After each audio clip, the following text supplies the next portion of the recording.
მოვედით აქ საღორეზე და ჩემმა ძმამ ნახა ეს ცეცხლა რო გახეული იყო, გაჭრილი იყო და აქედან იყო გამორეკილი ღორები. სოფელ შილდაში მცხოვრებ თენგიზ დასაბაშვილს 24 ღორი სახლთან ახლოს მდებარე ფერმიდან მოპარეს. 28 სული იყო და 24 წაიყვანეს. დაგვრჩა 4 სული, რომელიც ესეც დაეფანტათ.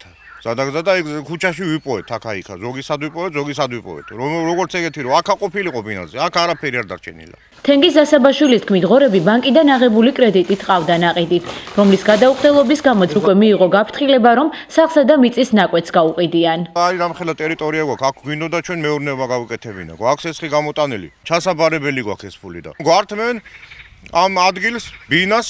სოფელ შილდაში 7 ცხენი პირველად ოთარ ოთარაშვილს მოპარეს. 7 ცხენი ბინიდან გარეკე ღამე.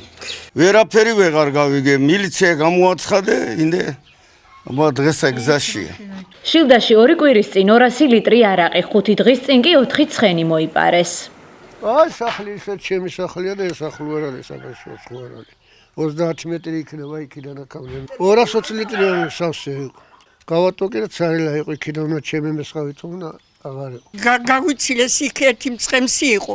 იმ მწყემსი ეტყობა არაფრად ჩააგდეს, მოხპარეს და წაიყვანეს.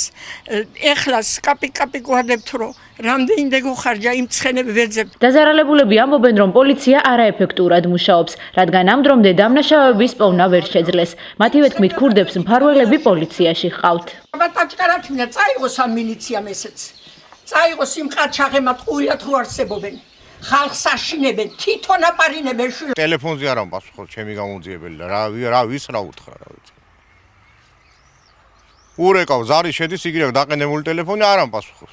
არავინ არ არის დაინტერესებული ამ ჩემი საქმით. მე რა საწავიდე, მე სად მოვუძებდი. რო ვიცოდე ხო მაგათ არ გავაგებინები და მე თვითონ ვიპოვნი და მე მოვიყვანდი. ყვარის მილიციაში მივიდა და მორი გემუთხრა შენი მეძროხე კი არა ვარო შენი ცხენები მოძებნოო.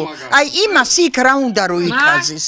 შინაგან საქმეთა სამინისტროს ინფორმაციით შილდაში მომხდარი ქურდობის ფაქტებს ყვარლის პოლიცია იძიებს.